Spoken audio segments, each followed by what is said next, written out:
자, 오정희의 중구인 거리 볼게요. 제가 참 싫어하는 아시는 분은 아시겠지만 제가 굉장히 싫어하는 작가인데, 이게 이제 중구인 거리라는 작품이 성장 소설이에요. 그건 좀 기억을 하셔야 되고요. 이게 이제 성장 소설이라는 게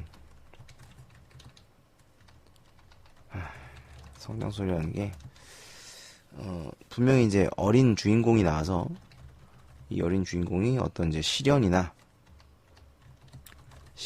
갈등을 겪게 됩니다. 겪고 그것을 극복하면서 성장해 나가는 과정을 그리는 소설. 보통은 이제 이런 게 성장 소설이죠. 그래서 중구인 거리도 대표적인 성장 소설이고, 또 오정희 씨는 주로 이제 자전적인 소설을 되게 많이 써요. 그래서 다 자기 얘기죠. 그러다 보니까 이제 자기 어린 시절에 대한 이야기 뭐 이런 게 많다 보니 좀 성장 소설이 많죠. 그리고 또 길기도 길고 길게 나와 있습니다. 자, 이 작품을 이제 한번 보면서 내용을 좀 살펴보도록 할게요. 시를 남북으로 나누며 달리는 철길은 항만의 끝에 이르러서야 잘려졌다. 멈췄다는 얘기죠. 석탄을 싣고 온 화차는 자칫 바다에 빠뜨릴 듯한 머리를 위태롭게 사리며 깜짝 놀라먹고 그 서슬의 밑구멍으로 주르르 석탄 가루를 흘려보냈다. 뭐 이런 건 이제 의인화라고 볼 수도 있겠죠. 화차는, 이 화차라는 단어는 화물열차입니다. 별거 아니에요. 화물열차를 이제 줄여서 화차라고 합니다. 그러니까 이제 석탄을 싣고 온 화물열차. 그 화물열차가 석탄을 내리고 있는 거죠. 집에 가봐야 노릇꼬리만큼 짧다는 겨울해에 점심이 기다리고 있는 것도 아니어서, 이런 건 이제 가난이죠. 점심이 기다리고 있는 것도 아니다. 먹을 게 없다는 얘기예요. 그래서 궁핍한 삶을 나타내고 있습니다. 다음 보시면, 우리들은 학교 수업이 끝나는 대로 책가방만 던져둔 채 때를 지어 선창을 지나 항만의 북쪽 끝에 있는 제분 공장에 갔다. 제분 공장은 뭐 하는데요? 밀가루, 그죠? 밀가루를 이제, 그러니까 밀을 밀가루로 만드는 데죠. 밀가루 공장. 제분 공장 볕잘 드는 마당 가득 걸린 멍석에는 늘 덜 건조된 밀이 널려 있었다. 이제 말리고 있는 거죠. 우리는 수희가 잠깐 자리를 비운 틈을 타서 마당에 들어가 멍석의 귀퉁이를 밟으며 한 움큼씩 집어 밀을 입안에 털어놓고는 다시 걸었다. 그러니까 이제 뭐 지금이면 이제 도둑질인데, 그때는 워낙 먹을 게 이제 없다 보니까 아이들이 그렇게라도 먹고 살아야 됐던 거죠. 그 다음 보시면, 오로리 흩어져 대글대글 이빨에 부딪히던 밀알들이 달고 따뜻한 침에 의해 딱딱한 껍질이 불고 속살은 풀어져 입안 가득 풀처럼 달라붙다가 제법 고무줄의 질긴 맛을 낼 때쯤면 철로에 닿게 마련이었다. 지금 요 부분을 보시면, 요 지금 방금 읽은 요 부분, 이제 오로리 흩어져 여기부터, 자, 이런 부분들은 좀 뭐랄까요, 감각적 문체가 사용되었다. 그러니까 작가의 개성이 드러나죠. 그러니까 뭔가 좀 느낌이 굉장히 구체적이고, 그 다음에 어떤 그 느낌을 굉장히 잘 살릴 만한 비유 또는 이제 어떤 감각을 잘 살린, 감각이라는 게 이제 뭐 시각, 촉각, 미각 이런 거지 않습니까? 그런 감각적인 느낌을 잘 살린 표현을 사용하고 있다라는 거, 이런 게 이 작가의 개성이다, 이렇게 볼 수 있겠습니다. 그 다음 보시면, 우리는 밀검으로 푸푸 풍선을 만들거나 침목 사이에 깔린 잔돌로 비사치기를 하거나, 그 다음에 전날 자석을 만들기 위해 선루에 얹어놓았던 못을 찾으며 화차가 닿기를 기다렸다. 드디어 화차가 오고 몇 번의 덜컹거림으로 완전히 숨을 놓으면, 이런 것도 이제 의인법, 화차가 숨을 멈추면 뭐 이런 뜻이거든요. 그래서 이제 의인법으로 볼 수 있고요. 우리들은 재빨리 바퀴 사이로 기어들어가 석탄가루를 훑고 이가 벌어진 문짝 틈에 갈퀴처럼 팔을 들이밀어 조개탄을 후벼내었다. 얘네 지금 뭐 하고 있습니까? 조개탄을 훔치는 거예요. 조개탄을 후벼내었다. 도둑질이죠. 조개탄을 훔치고 있습니다. 철도 건너 저탄장에서 밀차를 밀며 나오는 인부들이 시커멓게 모습을 나타낼 즈음이면 우리는 대개 신발 주머니에 보다 크고 몸놀림이 잽싼 아이들은 시멘트 부대에 가득 석탄을 훔쳐담고 낮은 철조망을 깨금 발로 뛰어넘었다. 선창에 간이 음식점문을 밀고 들어가 구석자리에 테이블을 와글와글 점거하고 앉으면 그날의 노획량에 따라 가락국수, 만두, 찐빵 등이 날라져 왔다. 그러니까 사실은 얘네가 이걸 훔치는 것도 문제지만, 그러니까 아이들이 훔쳐오면 이제 그걸 선창의 간이 음식점에서 사줬던 거죠. 어쨌든 그래서 이제 훔친 조개탄으로 음식을 바꾸어 먹고 있습니다. 그 다음 보시면 석탄은 때로 군고구마 딱지, 사탕 따위가 되기도 했다. 이런 걸로 이제 바꾸기도 했던 거예요.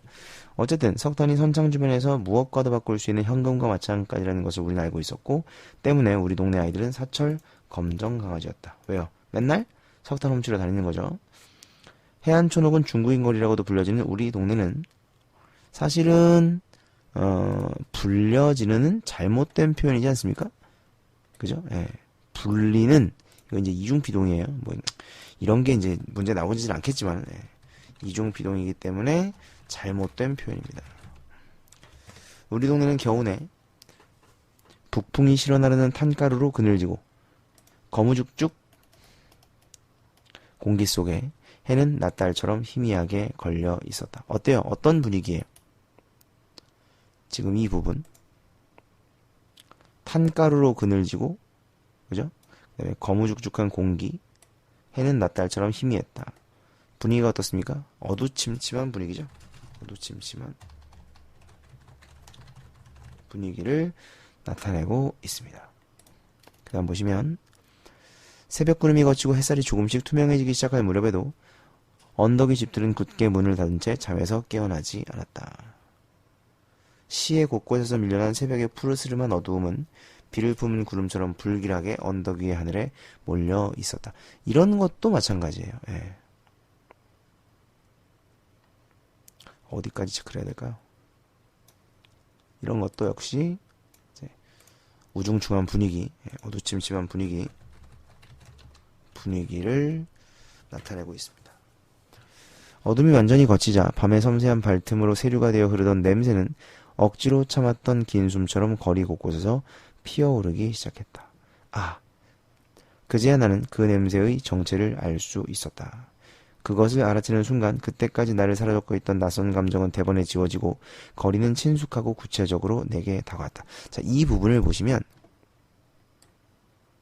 그 아래줄까지 읽읍시다. 그것은 나른 행복감이었고 죄송합니다.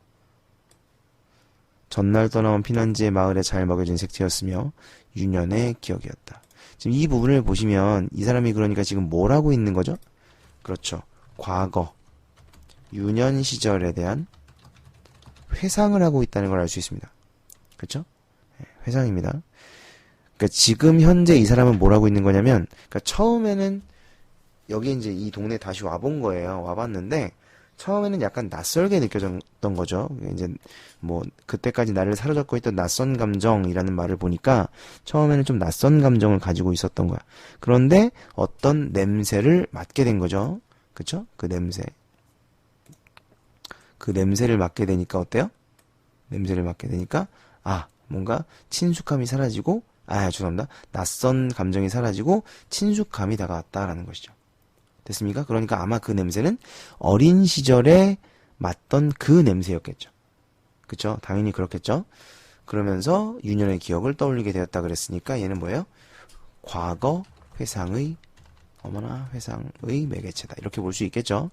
그래서 어린 시절에 맡았던 그 냄새를 다시 맡으면서 어린 시절에 대한 기억을 떠올리고 친숙한 느낌으로 다가오고 있습니다. 근데 이제 이제 여기는 안 나오는데 뒤에 나오는구나. 뒤에 바로 나오네요. 뒤에 봅시다. 민들레 꽃이 필 무렵이 되면 나는 늘 어지럼증과 구역질로 탯돌에 앉아 부걱부걱 거품이 이는 침을 뱉고 동생은 마당을 기어다니며 흙을 집어 먹었다. 할머니는 긴봄 내내 해인초를 끓였다. 이 해인초 끓이는 냄새예요. 해인초 이거 체크해 주세요. 해인초를 끓였고 그 해인초를 끓이는 냄새가 바로 여기에 나와 있는 이 과거 회상의 매개체입니다. 요거예요. 해인초 끓인 냄새. 시러시러 도리지를 해대며 간신히 한 사발을 마시고 나면 천지를 채우는 노란 빛과 함께 춘곤과도 같은 이해할 수 없는 나른한 혼미 속에 빠져 할머니에게 지금이 아침인가 저녁인가를 때없이 묻곤 했다. 할머니는 망할년 회 동하나 보다 라고 대꾸하며 흐흐 웃었다. 그러니까 이제 보면 뭘 할 수 있냐면 왜 해인초를 끓이는 거냐. 예? 이게 회 동하나 보다가 뭐냐면 회충을 얘기하는 건데요. 회충. 그 뭐라 그래? 기생충이죠, 기생충. 그래서 회충이 동하나 보다, 움직이나 보다 뭐 이런 뜻이고요. 그러니까 이제 해인초를 끓여서 그걸 먹는 이유는 그 회충을 없애기 위해서인 거예요. 이해되시죠? 그래서 해인초를 봄에 끓여서 그걸 마시면 이제 회충이 사라진다라고 생각을 했죠. 그래서 해인초를 끓여 먹었던 거고요. 근데 사실은 이제 회충 이런 거는 왜 생기냐면 보통 보면 이제 닭똥 뭐 이런 것들, 그런 동물의 배설물 같은 데 많이 있는데 그런 동물의 배설물이 어디 있겠어요? 흙바닥. 그쵸? 근데 여기 보면 이제 아까 뭐라 그랬죠? 동생이 마당을 기어다니며 흙을 집어먹었다고 그랬잖아요. 저도 어릴 때 많이 먹었대요. 저가 이제 나주에서, 전라남도 나주 그 시골에서 어린 시절을 보냈는데, 근데 이제 부모님은 서울에 계시고 맞벌이 하시고 제가 할아버지랑 같이, 할아버지 할머니랑 나주에 살았는데 그렇게 그 마당을 돌아다니면서 흙을 퍼먹었다고 합니다. 닭똥도 주워 먹고. 그래가지고 뭐 어마어마했죠, 기생충이. 아무튼 그런 걸 이제 보면 동생이 이런 것처럼 나도 역시 어릴 때 흙 많이 집어 먹었겠죠. 그러다 보니까 이제 회충도 있고, 그래서 봄이 되면 이제 기생충 때문에 이런 거 이제 먹는 그런 해인초를 끓이는 냄새를 현재에 맡으면서 과거를 생각하고 있다. 이렇게 보시면 되겠죠.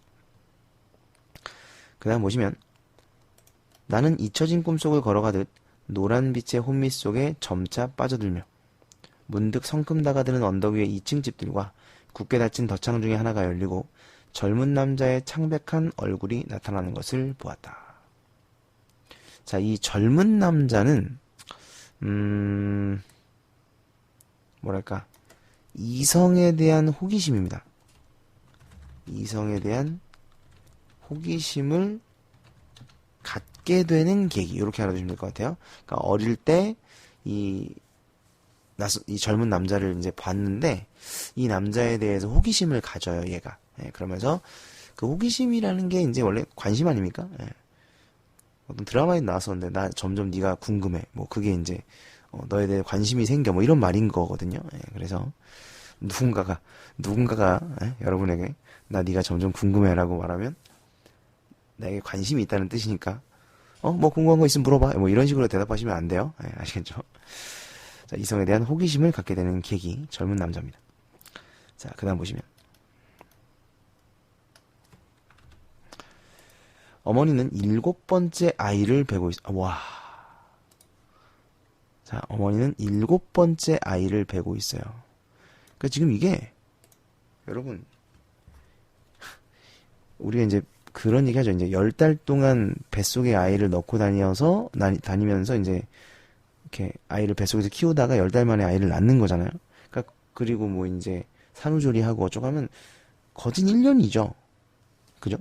그러니까 10달이니까 뭐 거진 1년인데, 그럼 7번째 아이면 7년 동안 임신을 하고 있어야 되는 건데,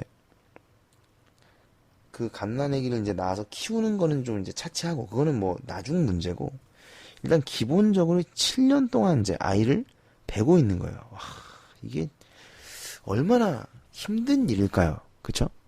사실은 이게 그걸 말하고자 하는 거예요, 여러분.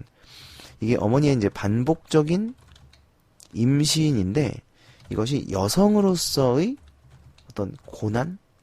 순환? 고난이니까 순환 정도. 그러니까 이게 임신을 하고 아이를 베는 것이 정말 쉬운 일은 아니라는 거죠. 그래서 여성으로서의 순환을 나타내고 있는 겁니다. 나는 아침마다 학교에 가기 전 양재기를 들고 언덕이 중국인들의 집 앞길을 지나 부두로 갔다. 싱싱한 굴과 조개만이 어머니의 뒤집힌 속을 달래주었기 때문이었다. 그러니까 이제 뭐 입덕 같은 거 하시나 봐요, 그죠? 나는 알 수 없는 두려움과 호기심으로, 자, 나의 정서가 나왔죠? 네, 정서 체크해 주십시오. 호기심, 두려움과 호기심이 있는 거죠. 두려움과 호기심으로 흘끗거리며 굳게 닫힌 문들 앞을 다른 박질을 쳤다. 언덕바지로부터 20발자국 정도만 뛴 박질하면 갑자기 중국인 거리는 끝나고 부두가 눈 아래로 펼쳐졌다. 내가 언덕의 내리바지에 이르러 가쁜 숨을 몰아쉬며 돌아볼 즈음이면 언덕의 초입에 있는 가게의 덧문을 여는 소리가 들려왔다. 그 다음 보시면 일주일에 한 번쯤 돼지고기를 반근 혹은 반의 반근 사러 가는 푸죽간이었다. 푸죽간이라는 말 아세요? 지금 이제 정육점이라는 말을 쓰죠. 예, 고기 파는데요. 어머니는 돈을 들려보내며 언제나 같은 주의를 잊지 않았다. 적게 주거든 애라고 조금 주느냐고 말해라. 그리고 또 비계는 말고 살로 주세요 해라. 여러분은 이런 경험도 별로 없으실 것 같은데. 예? 요새는 뭐 이제 어머님들이 마트에 가서 장을 보시거나 아니면 뭐 인터넷으로 시키면 갖다 줍니다. 그렇죠? 마트에서. 참 좋은 세상이죠. 이제 옛날에는 이제 그렇지 않았고 제가 어릴 때도 이런 심부름 많이 했어요. 이제 동네마다 이제 정육점들이 있습니다. 그러면 이제 초등학생 때부터 심부름을 해요. 엄마가 이제 돈 주고 가서 뭐 돼지고기 뭐 반근만 사와라, 뭐 한 근만 사와라 이렇게 이제 하면 돼지고기 사러 갑니다. 근데 저도 그랬어요. 어머니가 내가 심부름을 하러 갈 때마다 엄마가 그런 당부를 합니다. 비계 주지 말고 살코기로 주세요라고 꼭 말해라. 라고 이제 시키십니다. 이게 애들이 가잖아요. 요새도 그런 게 있긴 있어요. 여러분도 그 고등학생들도 한 번쯤은 당해보셨을걸요? 그런 가게들이 종종 있더라고요. 그러니까 학생들이 가면 약간 무시하고 좀 그러니까 막대하고 약간 그런 게 있더라고요. 왜 그런지는 모르겠는데 제정신이 아닌 거죠. 예, 요새는 그래도 많이 줄어든 건데 옛날에는 진짜 심했습니다. 그러니까 애들이 가면 진짜 막 비계만 잔뜩 주거나 아니면 조금 주거나 이런 경우들이 있었어요. 그래서 이제 엄마들이 꼭 애들한테 이런 걸 시키는 거죠. 적게 주면 애라고 조금 주세요. 왜 이렇게 뭐 애라고 무시하시는 거예요? 막 이런 이제 말을 해라. 저희 어머니 이런 말은 안 하셨는데 그 다음에 비계 주지 말고 살로 주세요. 살코기로 주세요라는 말을 해라. 이런 걸 엄마들이 시켰죠. 그 다음 보시면 푸죽간에서는 한쪽 볼에 검은 밤톨만한 혹이 달리고 그 혹부리에 상기도 보이지 않는 손에 의해 끄들리고 있는 듯 길게 뻗친 수염을 기른 호라비 중국인이 고기를 팔았다. 자, 이런 부분도 이제 보시면 표현이 굉장히 수식어가 길죠? 그죠? 수식어가 길고 감각적인 표현이 좀 사용이 되고 있습니다. 그래서 이제 묘사, 외양 묘사죠? 감각적 문체가 사용되고 있다. 아까도 얘기했지만 작가의 개성이 드러난다. 이런 거죠. 호라비 중국인이 고기를 팔았다. 애라고 조금 주세요? 원래는 고기를 이제 조금 주면, 그죠? 적게 주면 이 말을 하라고 했죠. 그런데 느닷없이 이제 시작부터 이 말을 날리고 시작하는 거예요. 예. 좀 아이다 보니까 키가 작아 발더듬질로 간신히 진열대에 턱을 올려놓고 돈을 밀어넣는 것과 동시에 나는 총알처럼 내뱉었다. 벽에 매단 가죽끈에 칼을 문질러 나를 세우던 중국인은 미처 무슨 말인지 몰라 뚱한 얼굴로 나를 바라보았다. 그렇죠. 아직 주지도 않았는데. 나는 비계는 말고 살로 달래라 하던 어머니의 말을 옮기기 전에 중국인이 고기를 자를까봐 허겁지겁 내쏘았다. 고기로 달래요. 이런 부분도 마찬가지죠. 그러니까 어린아이다 보니까 좀 뭐라 그래야 될까요? 약간 어리숙한 부분이 있는 거죠. 살로 달래, 살로 주세요. 그렇게 말해야 되는데 고기로 달래요. 당연히 고기를 주지 그럼 뭐. 중국인은 꾸룩꾸룩 웃으며 그때야 비로소 고기를 덥석 베어내었다. 왜 고기만 주니? 털도 주고 가죽도 주지. 그러니까 이제 아이가 한 말이 우습다 이거죠. 그래서 말장난하고 있습니다.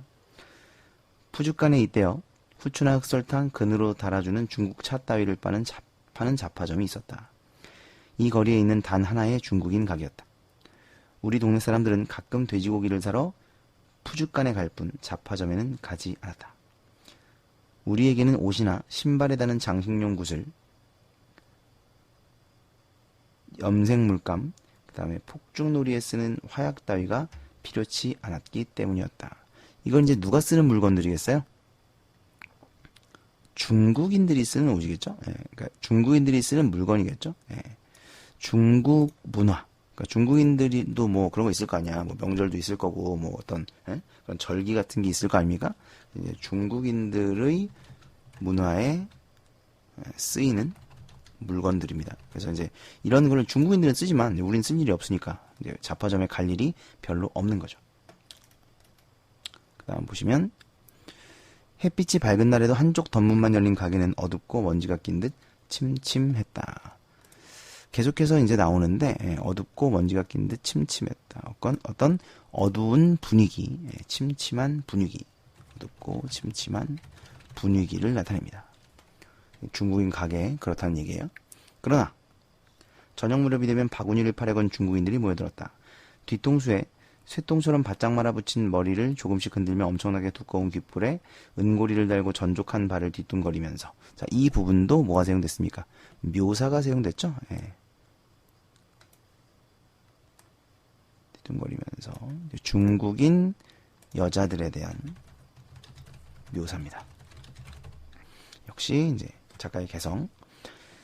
여자들은 여러 갈래로 난 길을 통해 마치 땅거미처럼 스름스름 중국인 거리로 향했다. 남자들은 가게 앞에 내놓은 의자에 앉아 말없이 오랫동안 대통담배를 피우다가 올 때처럼 사라졌다. 그들은 대개 늙은이들이었다. 뭔가 좀 활기차고 이런 분위기가 아니죠? 예. 우리는 찻길과 인도를 가름짓는 낮고 좁은 턱에 엉덩이를 붙이고 나란히 앉아 발장단을 치며 그들을 손가락질했다. 뭐 구경하고 있는 거죠. 네. 중략. 그 다음 보시면 치오기의 부모는 아래층을 쓰고 위층의 큰 방은 매기 언니와 흑인 병사가 함께 새들어 있었다. 일단 인물들이 나오죠. 인물들을 좀 체크를 해봅시다. 일단 치오기가 있고 치오기 부모가 있습니다. 그렇죠? 그 다음에 매기 언니 그리고 흑인 병사 뭐 이렇게 있네요. 그렇죠? 그 다음 보시면 치오기는 큰 방을 거쳐가야 하는 협실과도 같은 좁고 긴 방을 썼다. 때문에 나는 아침마다 치오기를 부르러 가면 그때까지도 침대 속에 머리카락을 흩뜨리고 누워있는 매기 언니와 화장대의 의자에 거북스럽게 몸을 구부리고 앉아 조그만 은빛 가위로 콧수염을 가다듬는 비대한 흑인 병사를 만났다. 매기 언니는 누운 채 손을 까닥거려 들어오라는 신용을 했으나 나는 반쯤 열린 문가에 비켜서서 방안을 흘끔거리며 치오기를 기다렸다. 자, 여기서 하나 체크하실 것은 방안을 흘끔거리며 체크해봅시다. 그 다음 나는 흑인 병사가 우울한 남자라고 생각했다. 맥없이 늘어진 두꺼운 가슴팍의 살, 어둡고 우묵한 눈, 또한 우물거리는 말투와 내게 한 번도 웃어 보인 적이 없다는 것이 그러한 느낌을 갖게 한 것이다. 자, 여기서도 보면 여기도 역시 뭐가 쓰였습니까? 네. 묘사. 그렇죠? 인물 묘사입니다. 흑인 병사에 대한 묘사고요. 그리고 이 흑인 병사에 대한 묘사를 통해서 흑인 병사의 성격을 드러내고 있죠. 이런 걸 뭐라 그래요? 간접제시라고 합니다. 인물의 어떤 생김새, 그 다음에 행동을 통해서 인물의 성격을 제시하는 방법, 이런 걸 간접제시라고 하죠. 그래서 나는 흑인 병사가 우울한 남자라고 생각했대요. 그 다음 보시면 학교 갈 때는 길에서 불러라. 검둥이는 네가 아침에 오는 게 싫대.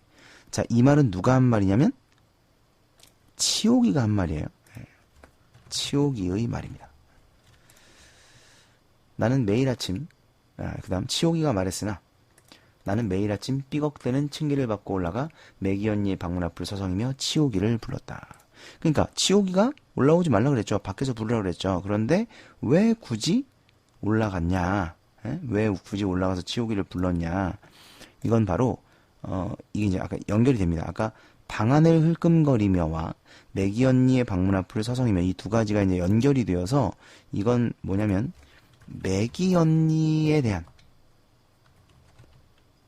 꼭 매기 언니라기보다는 이게 이제 성인 세계죠. 성인들이 사는 어떤 그 세계, 매기 언니에 대한 호기심 그리고 궁금증, 뭐 같은 얘기입니다만 이런 것이 있는 거예요. 그래서 굳이 치오기가 밖에서 부르라고 했음에도 불구하고 올라가서 이제 매기 언니 방문을 흘끔흘끔 그 안을 쳐다보고 서성거리고 이러고 있는 겁니다. 나는 아직 어린 아이다 보니까 어른들의 삶, 게다가 이제 이건 그냥 어른도 아니고 매기 언니 같은 경우는 이제 흑인 병사랑 사니까 어떤 흑인 병사와 사는 그런 뭔가 좀 이국적인 그런 느낌이 있지 않습니까? 예, 그런 것에 대한 호기심이 있었겠죠. 그리고 제가 미리 좀 말씀을 드리면 사실 여기서 매기 언니는 분명히 이제 술집 여자거나 아니면 몸을 파는 여자거나 뭐 이런 걸 거예요. 네, 그 당시에는 그런 분들이 꽤 있었고 특히 이제 미군 병사들에게 예? 미군 병사들에게 몸을 팔거나 뭐 술을 팔거나 이런 분들이 많이 있었고 그러다가 이제 정이 들어서 같이 살게 되는 경우도 왕왕 있었어요. 예, 그래서 아마 그럴 것이다. 예. 그러니까 이제 그런 뭐 이제 술집 나가거나 이러신 분들은 어때요? 화장품도 많고, 그죠? 화장도 진하게 하고, 그리고 또 약간 이제 외모적으로도 좀 예쁘신 분들, 예. 그러다 보니까 나가 여기서 이제 여자아이거든요. 예. 그러다 보니 그런 매기 언니에 대한 관심과 궁금증이 있었던 거죠. 됐습니까? 자, 그 다음 보시면 매기 언니는 밤에 온다고 그랬어. 침대에서 놀아도 괜찮아. 입덧이 심한 어머니는 매사가 귀찮다는 얼굴로 안방에 드러누워 있을 것이고 오빠는 땅강아지를 잡으러 갔을 것이다. 할머니는 기다렸다는 듯 내게 막 젖이 떨어진 막내 동생을 업혀 내쫓을 것이었다. 그러니까 이제 집에 가봤자 집에 가봤자 엄마는 누워있고 오빠는 없고 할머니는 나한테 막내 동생을 맡길 거고 그러니까 애봐야 되는 거죠. 예. 그러니까 집에 가고 싶겠어? 안 가고 싶겠어? 안 가고 싶겠죠. 됐어요? 예. 그 다음 보시면 커튼으로 햇빛을 가리운 어두운 방의 침대에 매기 언니의 딸인 제니가 자고 있었다. 자, 제니 새로운 인물이 등장했죠. 네, 체크해 주시고 치오기는 벽장문을 열고 비스킷 상자를 꺼내어 꼭 2개만 집어들고는 잘 닫아 다시 넣었다. 비스킷은 달고 연한 치약 냄새가 났다. 그러니까 이제 보면 이 치오기는 매기 언니 방에서 한두 번 논 게 아니에요. 예, 여러 번 놀았고 이제 어디에 뭐가 있는지도 다 아는 겁니다. 벽장문을 열면 비스킷이 있다. 예, 이런 것도 이제 알고 있는 거죠. 그래서 꼭 2개만 집어들고는 닫아 넣었다. 이건 이제 뭐냐면 많이 먹으면 걸릴 거 아니에요. 그렇죠? 그래서 조금만 이제 먹는 거야. 예? 그다음 보시면 이거 참 예쁘다. 내가 화장대에 향수병을 가리키자 치오기는 그것을 거꾸로 들고 솔솔 겨드랑이에 뿌리는 신용을 하며 미제야. 자, 이게 시대가 언제냐면 이제 6.25가 끝난 후에요. 6.25가 끝난 후에 우리나라에서 미제는 무조건 최고입니다. 네? 그래서 미제야 라는 이 말은 이제 어떤 미국 물건에 대한 어떤 동경? 네. 이런 게 드러나는 거죠. 치오기는 다시 벽장 속에 손을 넣어 부스럭대더니 사탕을 2알 꺼냈다. 이거 참 맛있다. 응, 미제니까. 똑같죠? 치오기가 또 새침하게 대답했다. 제니가 눈을 말갛게 뜨고 우리를 보고 있었다. 제니 예쁘지? 언니들은 숙제를 해야 하니까 조금 더 자렴. 치오기가 부드럽게 말하며 손바닥으로 눈꺼풀을 쓸어 덮자 제니는 깜빡이 인형처럼 눈을 꼭 감았다. 매기 언니의 방에서는 무엇이든 신기했다. 그렇죠? 이제 그 매기 언니의 방에 대한 그 동경이 이제 직접적으로 드러납니다. 치오기는 내가 매양 탄성으로 어루만지는 유리병, 화장품, 패티코트, 그 다음에 속눈썹 따위를 조금씩만 만지게 하고는 이내 손댄 흔적이 없이 본디대로 해놓았다. 왜? 걸리면 안 되니까 혼나요. 좋은 수가 있어. 치오기 침대 머리장에서 초록색의 액체가 반쯤 남겨진 표주방 모양의 병을 꺼냈다. 병에 초록색이 찰랑대는 부분에 손톱을 대어 금을 만든 뒤 뚜껑을 열어 그것을 따라 내게 내밀었다. 먹어봐. 달고 화하단다. 이거 술입니다. 이거 술이에요. 그러니까 지금 치오기가 하는 꼬라지를 보면 이게 한두 번 한 게 아니야, 이 인간은. 에? 내가 한 모금 훌쩍 마시자 치오기는 다시 뚜껑을 가득 채워 꿀꺽 마셨다. 그리고 손톱을 대고 있던 금부터 손가락 2마디만큼 초록색 술이 줄어들자. 술이에요. 예. 술이 줄어들자. 줄어든 만큼 냉수를 부어 뚜껑을 닫아 머리장에 넣었다. 이건 뭐 완전 범죄를 꿈꾸는 거 아닙니까? 예. 그 다음에 보시면 감쪽 같잖니? 어떻니? 맛있지? 입안은 박하를 한 입 문 듯 상쾌하게 화끈거렸다. 아가들이 술을 먹고 있네요. 그 다음 보시면 나는 문의 쇠장식에 달아오른 뺨을 대며 바깥을 내다보았다. 그리고 다시 중국인 거리의 2층 집 열린 덧문과 익현을 보고 있는 젊은 남자의 얼굴을 보았다. 이거 이제 아까 나왔었죠. 이 젊은 남자가 바로 나에게 이성에 대한 호기심을 불러 일으키는 인물입니다. 그러자 알지 못할 슬픔이 가슴에서부터 파상을 이루며 전신으로 퍼져 나갔다. 이게 이제 뭐냐면 그냥 이렇게만 나와 있는데 이 부분은 좀 이렇게 해석을 하시면 될 것 같아요. 그러니까 왜 얘는 갑자기 그 젊은 남자를 보더니 슬퍼졌냐? 왜 내 가슴 속에서부터 파상을 이루며 슬픔이 전신으로 퍼져나가느냐? 이건 어떻게 해석을 해야 되느냐? 그 중국인 남자의 모습에서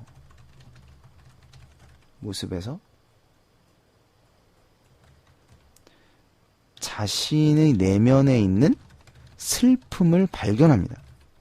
뭐 이렇게 보시면 돼요. 그러니까 왜 그 남자가 진짜 슬픈지 저 남자도 슬픈지 이런 건 알 수가 없는데 그런 거 있잖아요. 이제 우리는 이제 봤을 때 우리가 보고 싶은 대로 보잖아요. 그죠? 그 대상이 그래서가 아니라 우리가 보고 싶은 대로 보는 거예요. 그러니까 내 마음이 슬프면 그 대상도 슬퍼 보이는 거고 내 마음이 기쁘면 그 대상도 기뻐 보이는 뭐 이런 게 있지 않습니까? 그러니까 이제 여기서는 이 남자가 좀 슬퍼 보였던 거죠. 근데 사실은 그 슬픔은 어디에 있는 거냐면 나의 내면 속에 존재하는 슬픔이었던 거예요. 그래서 이 부분은 이제 이런 식으로 해석을 해요. 중국인 남자의 모습에서 자신의 내면에 있는 슬픔을 보았다. 그 다음 보시면 왜 그러니? 어지럽니? 어지럽니? 이미 초록생물의 성질을 그 효과를 알고 있는 치오기가 다가와 나란히 문에 매달렸다. 그러니까 술 먹었으니까 이제 어지럽냐고 물어보는 거죠. 나는 고개를 저었다. 그럴 수밖에 없는 것이 나는 2층 집 창문에서부터 비롯되는 감정을 알 수도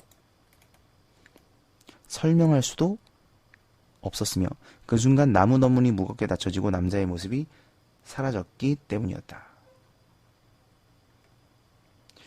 그러니까 이제 뭐랄까 아까도 얘기했지만 자신의 내면 속에 어떤 슬픔이 있어요. 그런데 그 슬픔을 아직은 정확하게 표현할 수 있는 나이가 아닌 겁니다.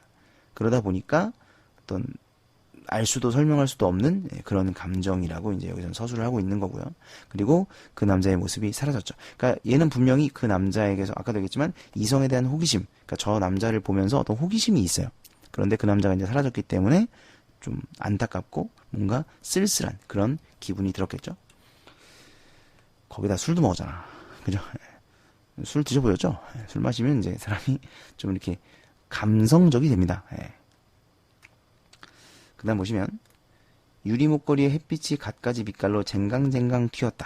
이런 거 보면 참 햇빛이 갖가지 빛깔로 쟁강쟁강 튀었다. 이런 표현 감각적인 표현이죠. 나는 커튼을 닫고 돌아와 침대에 누웠다. 그는 누구일까? 나는 기억나지 않는 꿈을 되살려보려는 안타까움에 잠겨 생각했다. 지난 가을에도 나는 그를 보았다. 이발소에서였다. 키가 작아 의자에 널판지를 얹고 앉아 나는 어머니가 일러준 대로 말했다. 자, 이제 지난 가을에 그 남자를 보았을 때 일을 회상하고 있는 겁니다. 상고머리예요.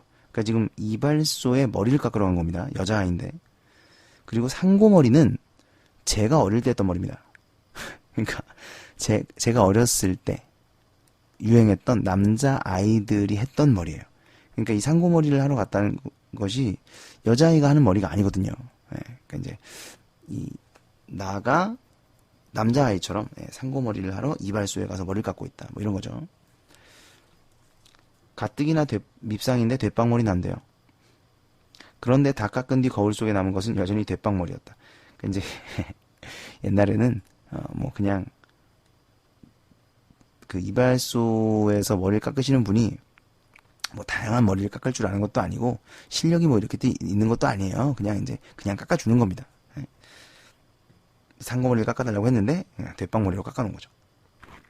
그 다음 보시면 이왕 깎은 걸 어떡하니? 다음번에 다시 잘 깎아주마. 거짓말이죠. 다음번에도 가보면 대빵머리입니다. 그 다음 보시면 그러길래 왜 아저씨는 이발만 열심히 하지 잡담을 하냔 말이에요. 어때요?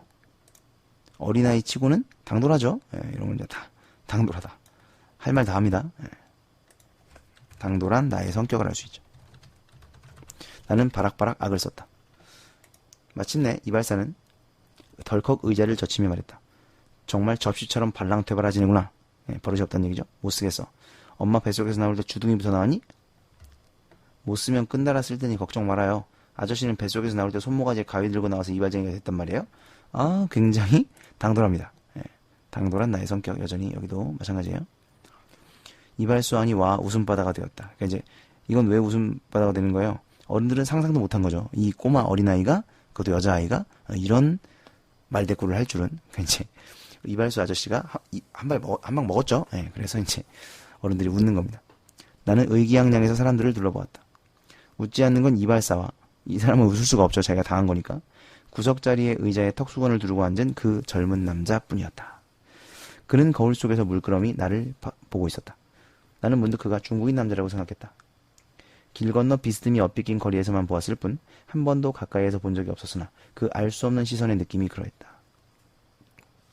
나는 목수건을 풀어 탁 거울 앞에 던져놓았다. 그리고 또각또각 걸어나가 두 손으로 허리를 짚고 문께 서서 말했다. 죽을 때까지 이발쟁이나 해요. 그러고는 다름질쳐 집으로 돌아왔다. 아버지는 피난 시절에 새빵살이 혹은 다리미 지나 천막에서 아이들을 끌어안고 밤을 새우던 기억에 복수라도 하듯 끊임없이 집 손질을 했다. 그 다음 보시면 손바닥만한 마당을 없애며 바느질을 처음 배운 계집애들이 가방의 안쪽이나 옷의 갈피짠마다 비밀 주머니를 만들어 붙이듯 방을 들이고 마루를 깔았다. 숨으면 아무도 찾아낼 수 없는 장소가 꼭 한 군데는 있게 마련이었다. 이게 무슨 집이요, 미로요. 나는 집으로 뛰어들어와 헌 옷가지나 묵은 살림살이 따위가 아이고 넘어갔네. 죄송해요. 그 다음 보시면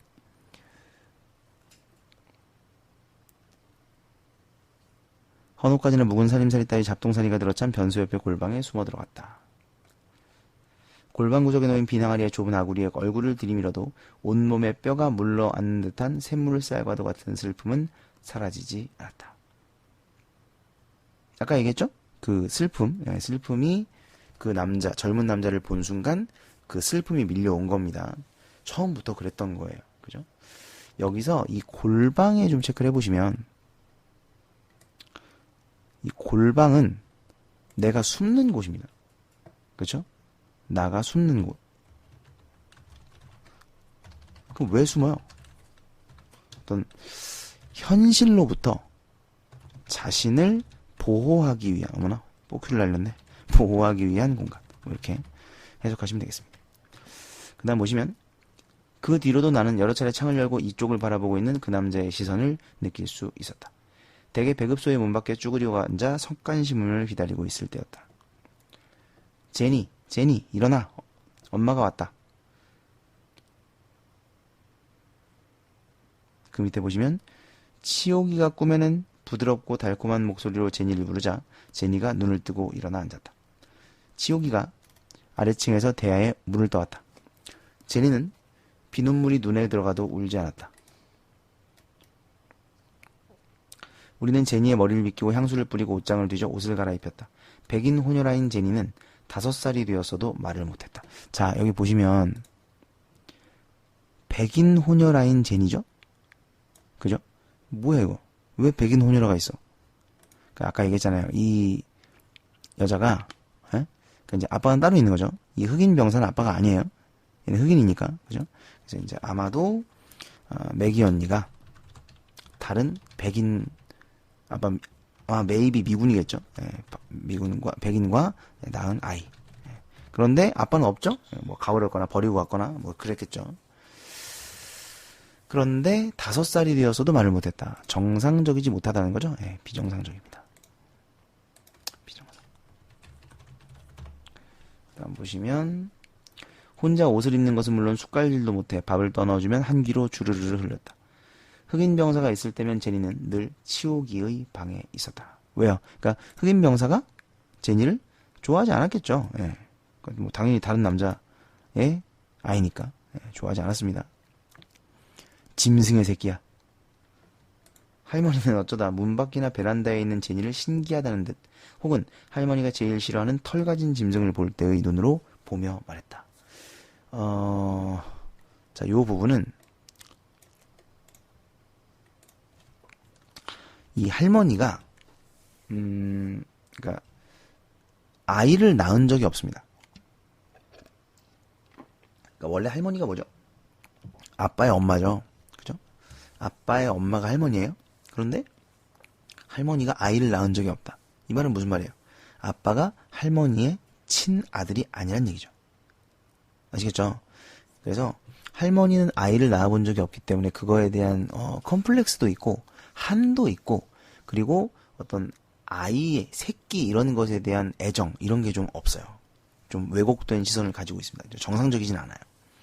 할머니가 지금 제니를 보면서 짐승의 새끼다라고 말하고 있죠. 그래서 이제 자식을 가져보지 못한 할머니의 왜곡된 시선. 이제 여러분 그 책에도 나와 있을 거예요. 이 드러나는 부분입니다. 할머니는 어쩌다 문 밖이나 베란다에 있는 제니를 신기하다는 듯 혹은 할머니가 제일 싫어했잖아. 그 다음 보시면 나는 제니를 보는 할머니의 눈초리가 무서웠다. 무서웠죠? 체크. 나의 심리가 직접 제시되고 있죠. 나의 심리. 언젠가 집에 쥐가 끌어 고양이를 한 마리 기른 적이 있었다. 고양이가 골방에서 새끼를 7마리나 낳자 할머니는 고양이에게 미역국을 갖다 주었다. 그러고는 똑바로 고양이의 눈을 쳐다보며 나비가 쥐새끼를 낳았구나. 쥐새끼를 7마리나 낳았구나 하고 노래의 후렴처럼 몇 번이나 되풀이했다. 그날 밤 고양이는 새끼를 모조리 잡아먹고 대가리만 남겨 피칠한 입으로 야옹야옹 밤새 울었다. 그러니까 이게 조금 요 부분이 이해가 안 되실 수도 있는데 일단 나비는 고양이인 거 아시죠? 고양이를 나비라고 이제 부르는데 나비가 쥐새끼를 낳았구나 라는 말. 그러니까 이것도 역시 이제 할머니의 왜곡된 시선이 드러나 있기도 하고요. 왜곡된 시선. 또 하나는 뭐냐면 이거를 이제 그 여러분 자습서나 평가 문제집이나 이런 데 보면 어미 고양이가 새끼를 죽이게 하려는 의도가 있다. 이렇게 아마 이제 돼 있을 건데 조금 뭐 맥락이 아니 고양이가 사람 말을 알아듣나? 에? 그것도 이런 말을? 고양이가 사람 말을 알아들어서 쥐새끼를 낳았구나라는 말을 알아듣고 자기 새끼를 죽였다? 글쎄요. 저는 이 말이 좀 이해가 안 됩니다. 예. 이건 불가능한 일이죠. 아무리 무슨 쥐새끼를 7마리 낳았구나 노래를 한다고 고양이가 자기 새끼를 죽인다고요? 예. 제가 오늘 편의점에서 고양이를 만났는데 새끼 고양이가 있더라고. 그래서 되게 귀여워가지고 막 이렇게 일로와 일로와 막 이런 거 하고 있었는데 저기서 막 그 어미 고양이가 막 털을 세우고 막 눈이 뚫어지도록 레이저가 나오도록 나를 쳐다보더라고요. 그런 게 짐승입니다. 예, 모성애가 어마어마하죠. 조금 이해가 안 되는데 뭐 아무튼 이제 소설에서는 그렇게 이제 설정이 되어 있는 것 같아요. 그래서 그날 밤 고양이는 새끼를 모조리 잡아먹고 대가리만 남겨 피칠한 입으로 울었다. 자기 새끼를 자기가 죽인 거예요. 예. 그런 건 있어요. 이건 뭐 그런 건 있습니다. 이제 뭐냐면 강아지가 새끼를 좀 많이 낳잖아요. 예를 들어서 막 6, 7마리 낳잖아. 그러면 되게 힘들어합니다. 예? 그 젖을 물려서 새끼들을 키워야 되잖아요. 근데 젖을 물리는 것 자체를 되게 힘들어해요. 너무 많으면. 그래서 이제 귀찮아가지고 뭐 젖을 안 주고 막 도망 다니고 이러는 강아지들은 있긴 있더라고요. 예, 저도 본 적은 있어요. 말티즈였는데 근데 죽이는 거는 좀 예. 뭐 아무튼 예, 그렇게 설정이 돼 있습니다. 그렇게 이해를 해주세요. 그 다음 보시면 할머니는 기다렸다는 듯 7개의 조그만 대가리들을 신문지에 싸서 하수구에 버렸다. 그러니까 이게 계속해서 그 할머니의 좀 비정상적인 행동. 그러니까 이제 여러분 이게 보시면 이제 뒤에도 보시면 나올 것이고 앞에도 나왔지만 앞에 이제 어머니의 그 여성으로서의 어떤 순환, 뭐 힘든 삶 이런 게 나오잖아요. 아이를 7명이나 낳았으니까. 근데 이제 이 소설이 여성들의 이야기가 계속 나와요. 여성들의 삶에 대해서 다양한 시각에서 다양한 여성들의 삶을 보여줍니다. 그러니까 여기 또 한 명이 이제 매기 언니 아닙니까? 예, 매기 언니처럼 사는 여자, 예? 우리 엄마처럼 사는 여자, 할머니처럼 사는 여자, 그죠? 그러니까 이런 다양한 여성들의 삶이 좀 다각도에서 이렇게 좀 그려지고 있는 그런 작품이에요. 그래서 이 부분에서 지금 작가가 말하고자 하는 건 할머니, 여성으로서의 삶. 그러니까 할머니는 여성으로서의 삶을 누려보지 못했다는 겁니다. 그걸 얘기하고자 하는 거예요. 그래서 어떤 자식을 똑같아요. 자식을 가져보지 못한 할머니의 기이한 행동, 이런 걸 이제 드러내고 있습니다. 할머니가 유난히 정갈하고 성품이 차가운 것은 한 번도 자식을 실어보지도 못했기 때문이라고 어머니는 말하곤 했다. 여기 나오죠. 한 번도 자식을 실어보지도 못했기 때문. 그러니까 이제 니네는 아까 내가 설명을 해줬으니까 알겠지만 이제 작품 속에서는 이제 여기를 통해서 알 수 있는 거예요. 할머니는 어머니의 생모가 아닌 멀지 않은 친척이었다. 시집 온 지 석 달 만에 영감님이 처제를 봤다지 뭐야. 아버지랑 관련된 게 아니라 어머니랑 관련된 거구나. 어머니의 친척이네요, 그냥. 근데 이제 보시면 시집 온 지 석 달 만에 영감님이 처제를 봤다지 뭐예요. 글쎄, 이게 무슨 말이냐면 할머니랑 결혼했던 그 영감님, 할아버지죠. 그러니까 이 영감님은 이제 할아버지인데 이 할아버지가 처제랑 결혼을 했어요. 처제가 누구야? 할머니의 동생이죠. 그죠? 할머니의 동생이랑 결혼, 그러니까, 와, 이건 완전 막장이죠? 예. 그러니까 결혼을 했는데 그 부인의 동생이랑 바람이 난 거예요. 그래서 그 동생이랑 결혼을 했습니다. 그래서 지금 살림을 살고 있어. 이해되십니까? 진짜 말도 안 되죠? 그때는 좀 이런 말도 안 되는 일들이 아주 간혹 있기도 했습니다. 영감님이 처제를 봤다지 뭐예요. 그러니까 이게 이제 이게 한으로 남아있겠죠. 이 할머니한테는 어떤 평생의 한이죠. 자기 남편이 자기 동생이랑 그것도 3달 만에 바람나서 결혼을 했다. 글쎄, 그래서 평생 조면하시고, 조면이라는 건 이제 멀리 떨어져서 보지 않는 겁니다. 조면 뜻 알아두시고요.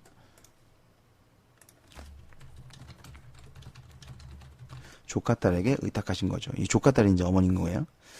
어머니는 가깝게 지내는 이웃 아주머니에게 소리를 낮춰 수군거렸다. 다음 보시면 공원 뒤쪽의 성당에서는 끊임없이 종을 치고 있었다. 고양이를 바다에 던질 때부터, 아니 그 이전부터 우리들을 따라오며 머리칼을 당기던 소리였다. 일정한 파문과 간격으로 한없이 계속되는 극도로 절제되고 온갖 욕망과 성질을 단 하나의 동그라미로 단순화시킨 그 소리, 종소리입니다. 그러니까 이런 것도 보시면 감각적인 표현이에요. 감각적인 표현.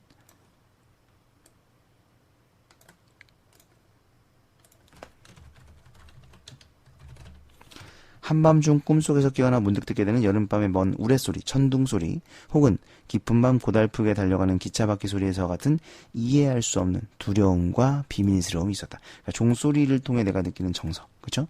나의 심리입니다.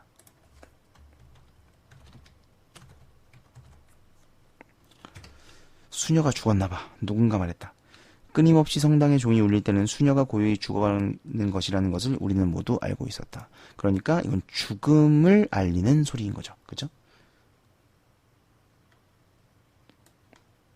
여기 체크해 주시고요. 그래서 죽음을 알리는, 죽음을 상징하는 소리. 종소리인 겁니다. 이것도 마찬가지인데, 아까 말씀드렸던 다양한 각도에서 여성들의 삶을 살펴보고 있다고 그랬잖아요. 수녀도 마찬가지입니다. 수녀가 이제 여성으로서 자기의 어떤 여성성을 포기하고 신에게 귀의해서 자신의 몸을 바치고 인생을 바치는, 이런 삶을 바치는, 이런 삶을 사는 게 수녀지 않습니까? 그러니까 수녀로 살아가는 것 역시 여성으로서의 삶의 종류 중에 하나인 거죠. 그래서 좀 다양한 어떤 여성의 삶을 좀 보여주고 통찰하고 이제 이런 게 있고요. 그 다음에 또 하나는 어떤 죽음이라는 것을, 여기서 죽음이라는 것을 좀 인식하게 됩니다. 자, 이렇게 써주세요. 인식하게 되는 계기다. 이렇게 알아두십시오. 계기 아니고 계기. 그래서 뭔가 죽음이 내 근처에서 막 죽음들이 일어나는 거예요. 그래서 그럼 이제 죽음이란 무엇인가? 사람은 어디서 와서 어디로 가는 가? 뭐 이런 이제 질문들을 던지게도 되고, 죽음을 인식하게 되는 계기가 됩니다. 여러분 살면서 죽음을 인식하면서 살아본 적이 얼마나 있으세요? 아, 죽고 싶다. 뭐 이런 생각 해본 적 있으세요? 또는 근처에서 누군가 막 사람들이 막 여러 명 죽고 그러면서 사람은 죽어. 맞아. 죽지? 나는 어떤 모습으로 죽어야 할까? 뭐 이런 걸 인식하면서 살아가는 사람들이 그렇게 많지 않습니다. 우리는 보통 그냥 삶을 살아가는 거죠. 그죠? 무엇을 할 것인가. 특히 너네 때는 더 그래요. 아직 어릴 때니까. 그죠? 죽음을 인식하지 않습니다. 그런데 얘는 이 어린 나이에 다양한 죽음들을 보면서 거기다 고양이도 죽였죠. 이런 죽음들을 보면서 죽음이라는 것을 인식하게 되는 계기예요. 그 다음 보시면 철로너무 제분 공장의 굴뚝에서 울컥울컥 토해내는 검은 연기는 전쟁으로 부서진 도시의 하늘에 전진처럼. 여기서 일단 전쟁으로 부서진 도시의 하늘 이런 거 보면 이제 시대적 배경이 드러나죠. 6.25 직후다. 그 다음에 전진이 뭐냐면 전쟁의 먼지. 뭐 이렇게 보시면 돼요. 전쟁의 먼지. 그 다음 봅시다. 전진처럼 밀려들고 있었다.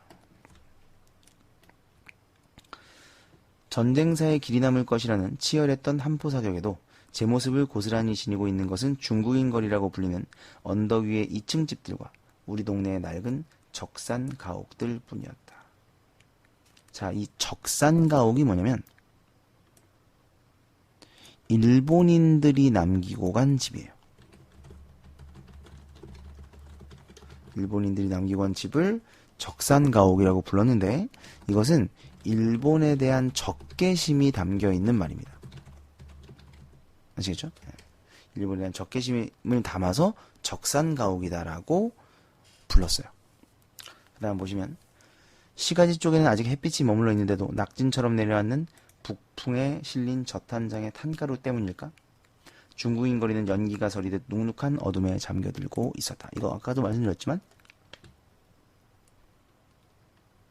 어때요? 우중충한 분위기, 어둡고 침침한 분위기, 이런 분위기를 나타내고 있습니다. 그 다음 보시면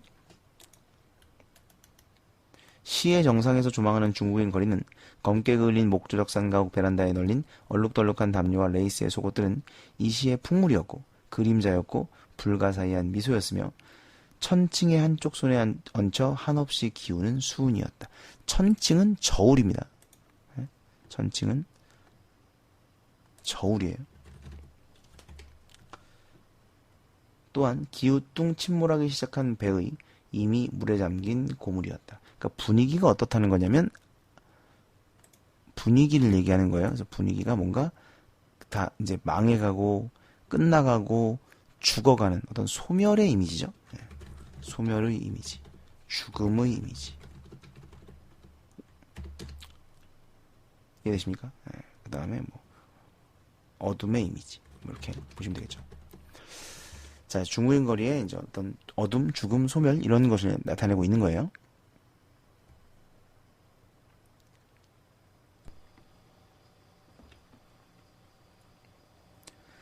자, 그 다음 봅시다. 집으로 돌아왔을 때 어머니는 수체에 쭈그리고 앉아 구역질을 하고 있었다. 임신의 징후였다. 이제 제발 동생을 그만 낳아주었으면 좋겠다고 생각하며 나는 처음으로 여자의 동물적인 삶에 대해 동정했다. 요거 체크해 봅시다. 아까도 말씀드렸지만 여성의 삶에 대해서 여성의 삶이 고통스럽다. 그죠? 네, 여성으로서의 고통스러운 삶에 대해서 생각을 하는 겁니다. 어머니의 구역질은 비통하고 처절했다. 또 아이를 낳게 된다면 어머니는 죽게 될 것이다.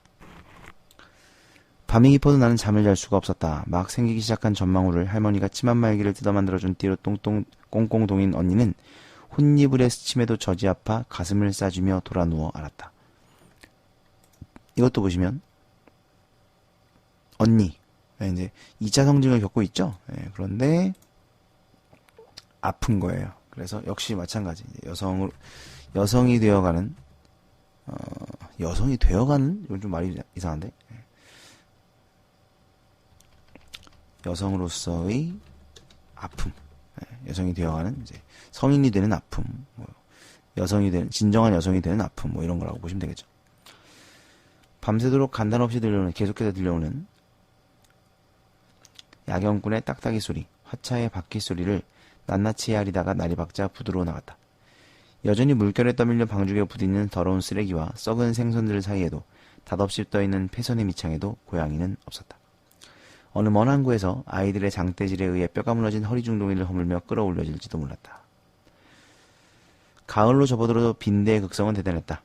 해가 퍼지면 우리는 다다미를 드러내어, 다다미는 이제 일본식 자리죠. 돗자리 같은 건데 일본식 돗자리. 베란다에 널어 습기를 말리고 빈대알을 뒤졌다.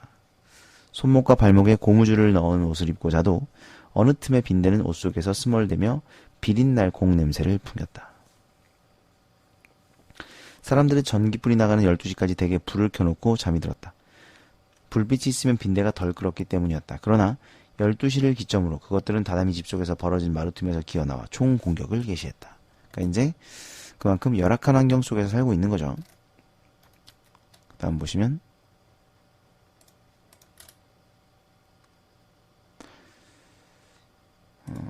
옅은 잠 속에서 손톱을 세워 극적이며 빈대와 싸우던 나는 문득 나무 토막이 부서지는 둔탁하고 메마른 소리에 눈을 떴다. 오빠는 어느새 바지를 주워입고 총알처럼 계단을 뛰어내려가고 있었다. 바깥에서는 갑작스러운 소음이 끌었다. 무슨 사건이 일어났구나. 나는 가슴을 두근대며 베란다로 나갔다. 불이 나간 지 오래되어 깜깜한 거리, 치옥이네 집과 우리 집 앞을 메우며 사람들이 가득 와글와글 떠들고 있었다. 뒤미쳐 늘어선 집들의 유리문이 드르륵 열리고 베란다로 나온 사람들이 무슨 일이냐고 소리쳤다. 죽었다는 소리가 웅성거림 속에 계시처럼 들렸다. 모여선 사람들은 이어 부르는 노래를 하듯 입에서 입으로 죽었다는 말을 옮기며 진저리를 치거나 겹겹에 둘러싼 틈으로 고개를 쑤셔 넣었다.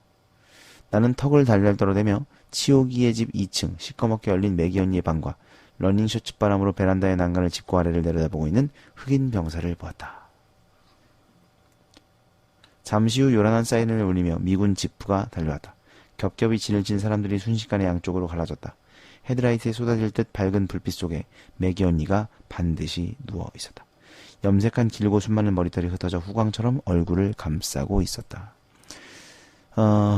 보시면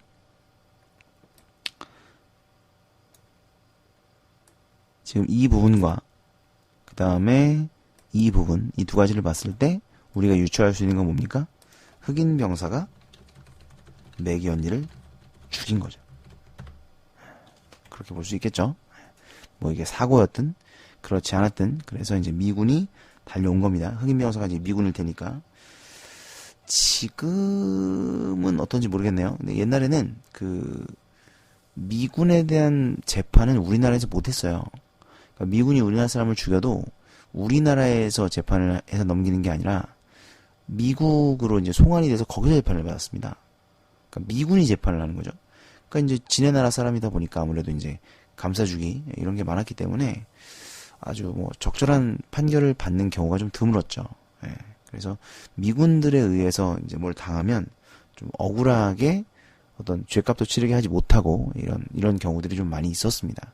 여기서도 아마 이제 그런 맥락이 있겠죠. 그러니까 원래는 누가 와야 돼요? 사람이 죽으면 경찰이 와야죠. 그죠? 그런데 미군 지프가 달려왔다는 거죠. 물론 이제 시대가 6.25가 끝난 지 얼마 안 됐기 때문에 우리나라의 치안이 좋지 않았고 우리나라의 치안을 미군이 아무래도 주로 담당하고 있었을 테니까 뭐 그래서 이제 미군 지프가 왔을 수도 있지만은 기본적으로 이제 미군들에 대한 어떤 처벌이나 이런 부분이 좀 미약했습니다. 자, 그 다음 보시면 입에 한 귀로 흘러내리는 물을 짜증을 내는 법도 없이 찬찬히 닦아주며 치오기는 제니에게 물을 먹이고 있었는데 아무리 물을 먹여도 제니의 딸꾹질은 멎지 않았다. 뭐예요? 지금 제니는 뭡니까? 엄마가 죽었죠? 네, 엄마가 죽었어요. 그래서 매기 언니의 죽음으로 충격을 받은 제니. 고아원에 가게 될 거야. 치오기가 말했다. 봄이 되면 매기 언니는 미국에 가게 될 거야. 흑인 병사가 국제결혼을 해준대 라고 말하던 때처럼 조금 시무룩한 말투였다. 그러니까 이제 이런 거는 사실 왜 집어넣는 거예요? 그러니까 우리에게 이걸 알려주는 거죠. 예. 그러니까 매기 언니가 어떻게 하기로 했었다. 예? 봄이 되면 흑인 병사와 함께 미국에 가기로 했다라는 그 이야기를 이제 우리에게 전달해 주는 겁니다. 근데 사실은 거짓말일 가능성도 굉장히 높고요. 예. 그렇지 않더라도 뭐 일은 어떻게 될지 모르는 거니까. 어쨌든 매기 언니에게는 그것이 뭐였겠어요? 아메리칸 드림이죠. 예, 희망이었던 거겠죠. 그렇죠? 그래서 그 밑에 보면 그 무렵 매기 언니는 행복해 보였다. 침대에 걸터 앉은 흑인 병사의 발을 닦아주는 매기 언니의 물들인 머리를 높이 들어 올려 깨끗한 목덜미를 물끄러미 보느라면 화장을 지운 눈썹이 없는 얼굴로 나를 돌아보며 상냥하게 손짓했다. 들어와, 괜찮아. 자, 그러니까 매기 언니는 어떤 사람이었다. 이런 거 보면 상냥하고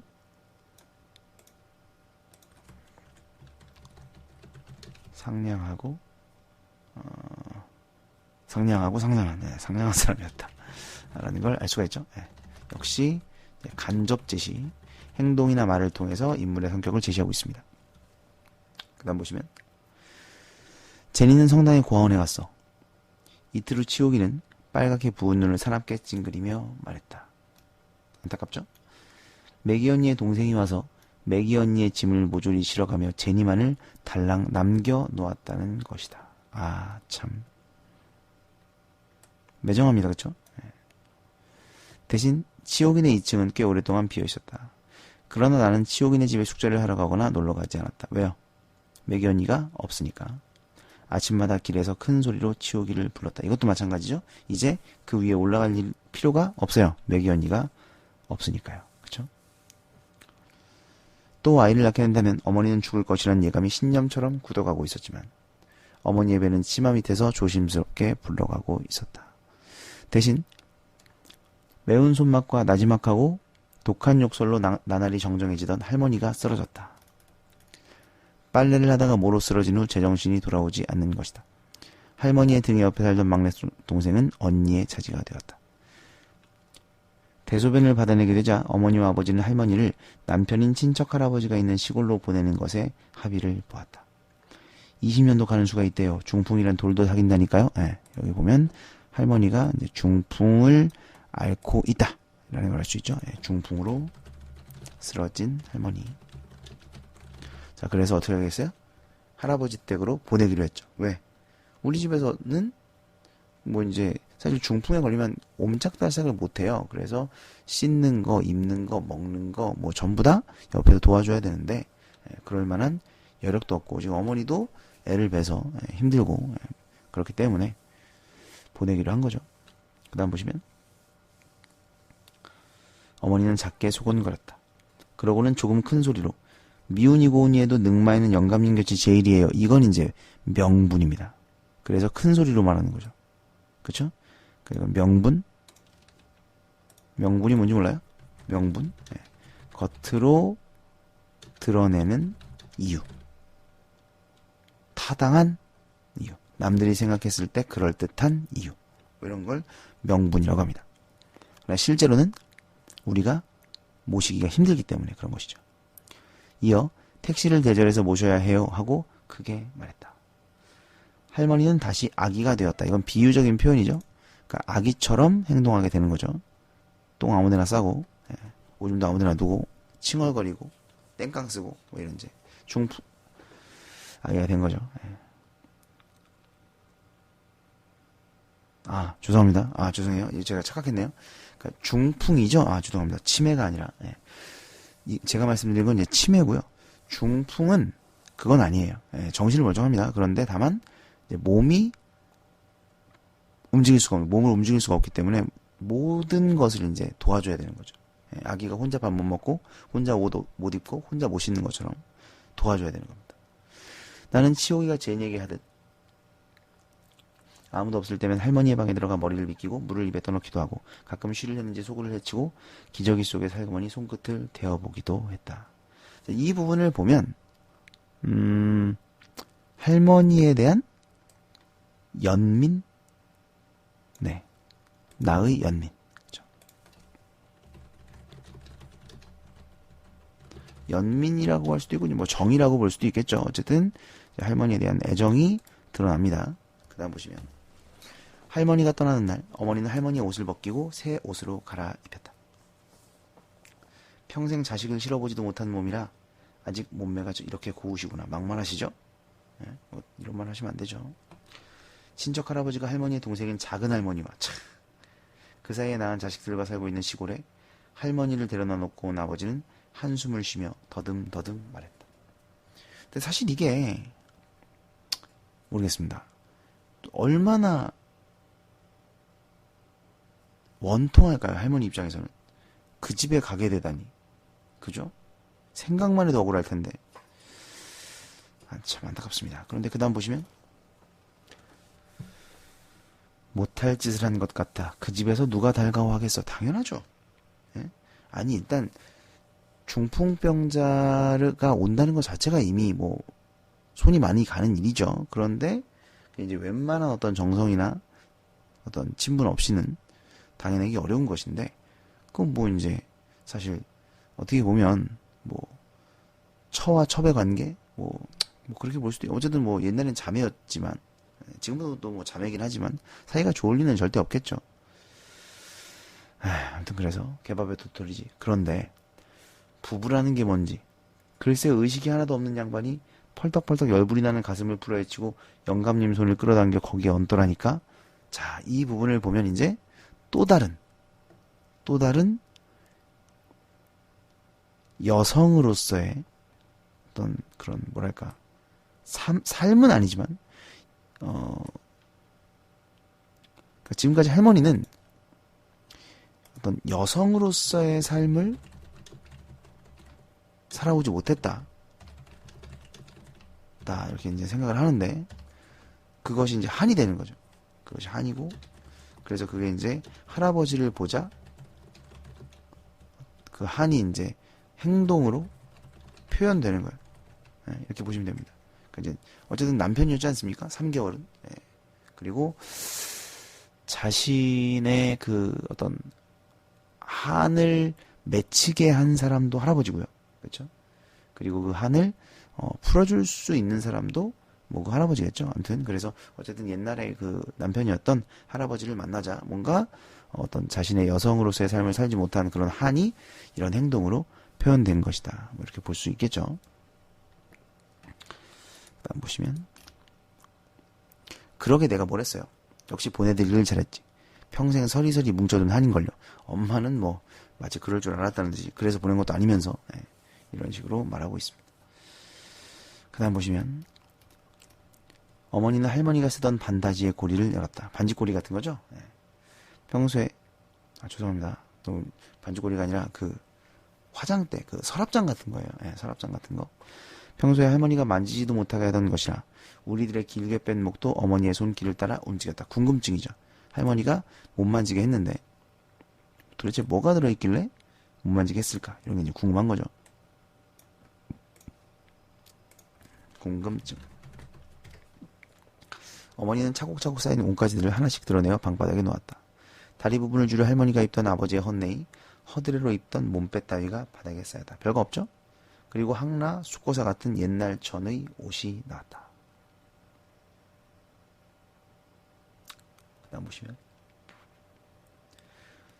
어머니의 손길에 끌려 나온 지난날 할머니가 한두 번쯤 입고 아껴 넣어두었을 옷가지들을 보는 사이 비로소 이제 할머니는 돌아오지 않는다. 이런 옷들을 입을 날이 없을 것이라는 생각이 들어 나는 가슴 밑바닥에 바람이 지나가듯 선을 해줬다. 연민이죠? 할머니의 삶에 대해 연민을 느끼고 있습니다. 할머니에 대한 나의 연민이다. 이렇게 보시면 되겠죠? 할머니는 언제 저 옷들을 입었을까? 언제 다시 입기 위해 아끼고 아껴 깊이 넣어둔 걸까?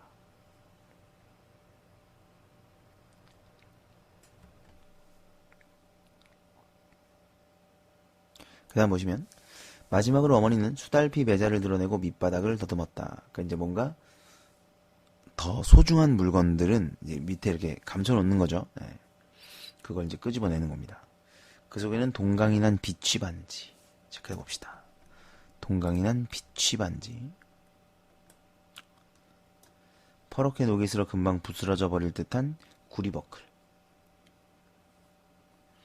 외정 때의 백동전 면입. 외정은 이제 그 일제강점기를 얘기합니다.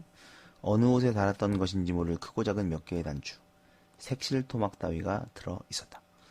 놓친애도 참 깨진 비치는 사금팔이나 다름없어 라고 했는데, 사실은 이 비치 반지는 메이비? 결혼 반지겠죠. 네, 메이비.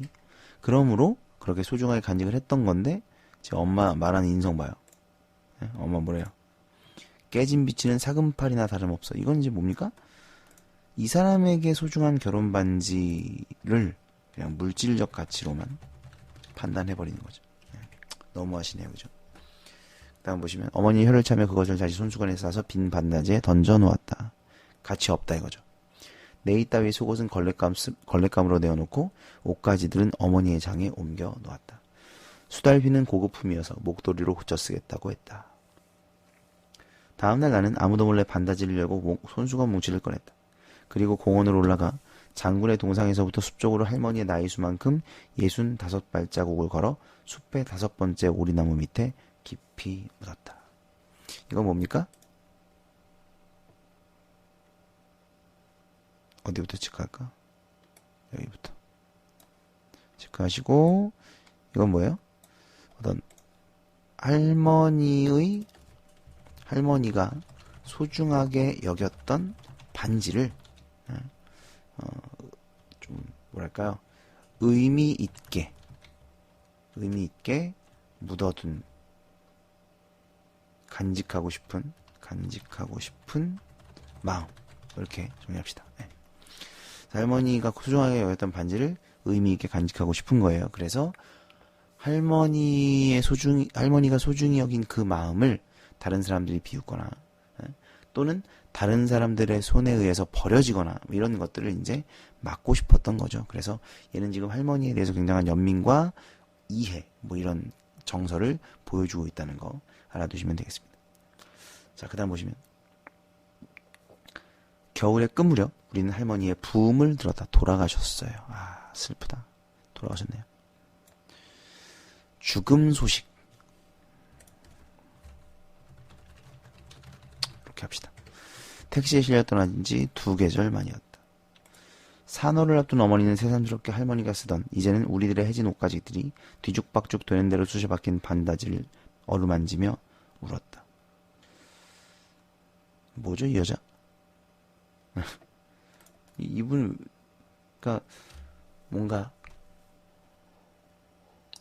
이 할머니의 삶을 좀 이해를 못하는 것 같았는데 여기서는 또 울고 있죠. 네, 좀 이해할 수 없는 분입니다. 그 다음 보시면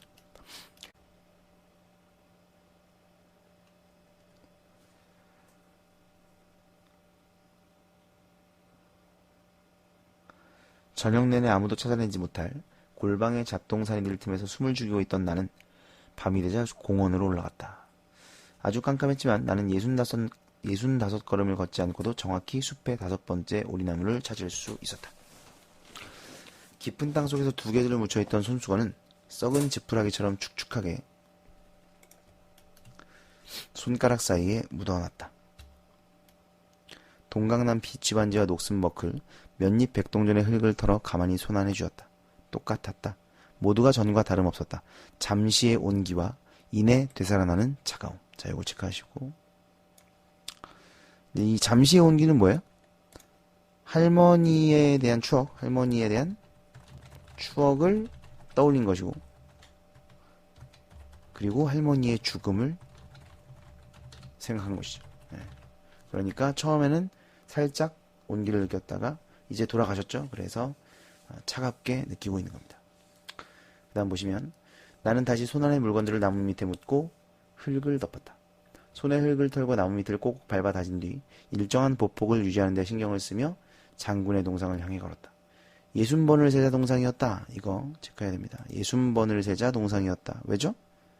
원래 65번이었는데 왜 60번을 세자 동상이었을까? 컸어요. 네. 나의 성장입니다. 신체적 성장.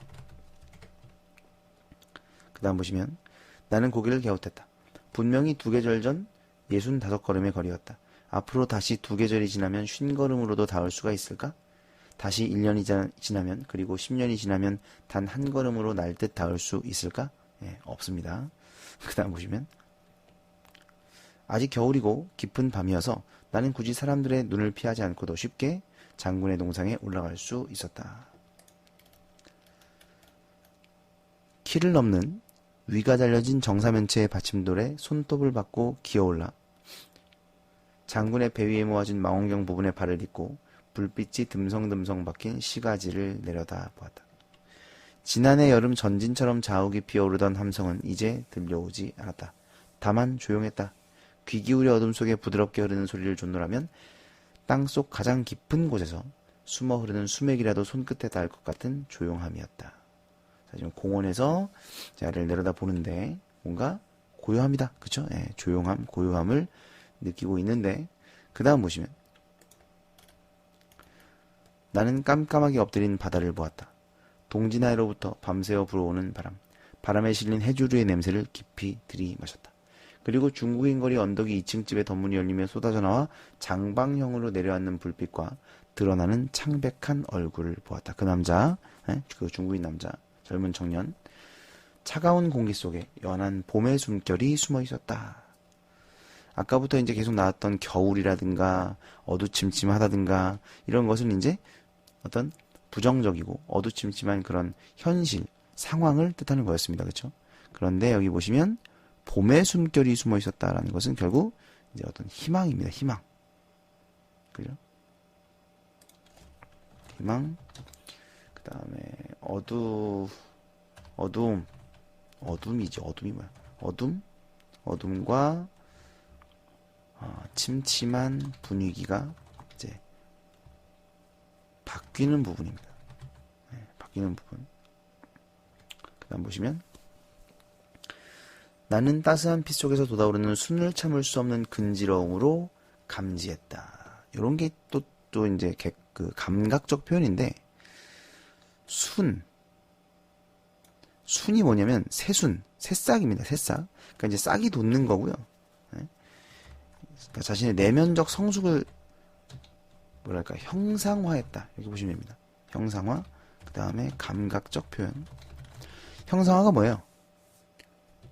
눈에 보이지 않는 것을 눈에 보이는 형상이 있는 것처럼 표현하는 거죠. 그러니까 사실 내면적 성숙은 형상이 없습니다. 그런데 그 내면적 성숙을 이제 새싹, 순에다가 비유하면서 표현했기 때문에 마치 눈에 보이는 것처럼 그렇게 표현을 한 거죠. 그래서 형상화라고 볼 수 있습니다. 인생이란 나는 중얼거렸다. 그러나 뒤를 이을 어떤 적절한 말도 떠오르지 않았다. 당연하죠. 나이가 몇 살인데 벌써 인생이 무엇인지 정의할 수 있겠습니까? 근데 어쨌든 중요한 건 여기서 뭐야? 그런 생각을 한다는 것 자체죠.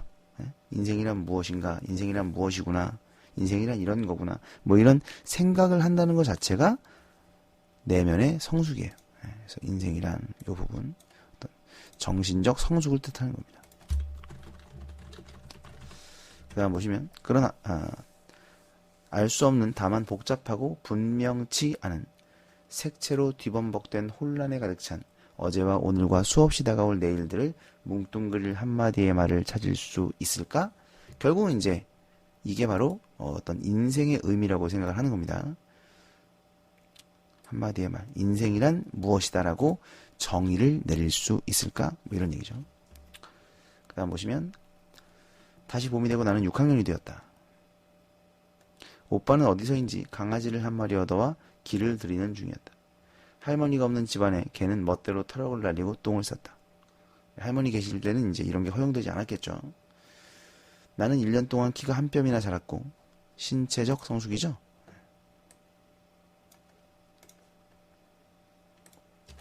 신체적 성숙. 언니가 쓰던 장미가 수놓여진 옥스포드 천의 가방을 들게 된 것은 지난해부터였다. 우리는 겨우내 화차에서 석탄을 훔치고 밤이면 여전히 거리를 쥐떼처럼 몰려다니며 소란을 떨었으나 때때로 골방에 틀어박혀 대본집에서 빌려온 연애소설 따위를 읽기도 했다. 그러니까 이제 이런 건 이제 뭐예요? 그 소녀죠, 소녀. 이제 어린아이는 벗어난 거야. 연애소설을 읽기 시작했다는 건 사랑에 대한 감정에 눈뜨기 시작하는 겁니다. 눈뜨기 시작함. 그래서 소녀가 된 겁니다. 성숙이죠, 성숙. 그러니까 어린아이에서 이제 소녀가 됐다. 그 다음 보시면 토요일이어서 오전 수업뿐이었다. 회충약을 먹는 날이니 아침을 굶고 하여 배가 부른 회충은 약을 받아 먹지 않아요. 회충약 먹는 약이래요. 그 다음 보시면 사람들은 이제는 집을 훨씬 덜 지었으나 해안 쪽 끓이는 냄새는 빠지지 않는 염색물감처럼 공기를 노랗게 착색시키고 있었다. 그 정도로 이 동네는 해안 쪽 끓이는 냄새로 아주 뭐 해인초 끓이는 냄새로 아주 뭐 진동을 했습니다. 그래서 이 해인초 끓이는 냄새가 이제 과거해상의 매개체로 작용을 하게 될 수 있는 거죠. 햇빛이 노랗게 끓는 거리에 자주 멈춰서서 침을 뱉으며 나는 중얼거렸다. 회충이 지랄을 하나 봐. 치욕이는 깡통에 파마약을 풀고 있었다. 이런 것도 마찬가지지 않습니까? 이제 파마약을 풀고 있다라는 것은 역시 이제 외모에 대한 관심 뭐 이런 거죠. 아, 치욕이가 참 저기서 일한다. 그죠? 치욕이가 그 미장원에서 일을 해요. 그래서 파마약을 풀고 있는 거네요. 그 다음 보시면 제분 공장에 다니던 치오기의 아버지가 피대줄에 감겨 다리가 끊긴 후 치오기의 부모가 치오기를 삼거리의 미장원에 맡기고 이 거리를 떠난 것은 지난 겨울이었다. 그러니까 이제 참 이게 그런 게 어떻게 보면 이제 버리고 간 겁니다. 예. 그래서 맡겨버리고 떠난 거죠. 치오기의 이제 신세가 여기 드러납니다. 나는 매일 학교로 오가는 길에 미장원 앞을 지나치며 유리문을 통해 치오기를 보았다. 치오기는 자꾸 기어올라가는 작은 스웨터를 끌어당겨 바지 허리 위로 드러나는 맨살을 가리며 미장원 바닥에 떨어진 머리칼을 쓸고 있었다. 자, 이제 이거는 뭐 신체적 성숙을 뜻한다 이렇게 볼 수도 있겠죠. 그렇죠? 그다음에 이제 뭐 궁핍한 삶이고, 예. 뭐 이건 예나 지금이나 궁핍합니다. 그래서 신체적 성숙, 궁핍한 삶을 뜻하는 단어 작은 스웨터가 되겠죠. 그 다음 보시면 나는 미장원 앞을 떠났다. 수천의 깃털이 날아오르듯 거리는 노란 햇빛으로 가득 차 있었다. 언제였지? 나는 좀채로 기억나지 않는 먼 꿈을 되살리려는 안타까움으로 고개를 흔들며 집을 향해 걸었다.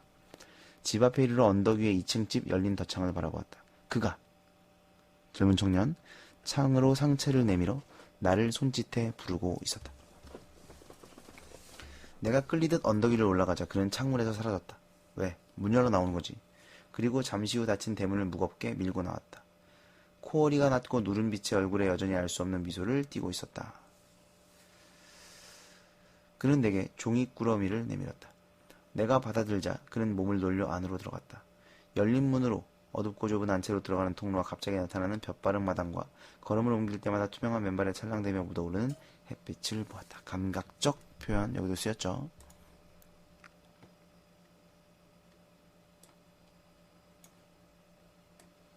그 사람의 그 집 모습이 이제 담겨 있는 겁니다. 묘사, 감각적 표현.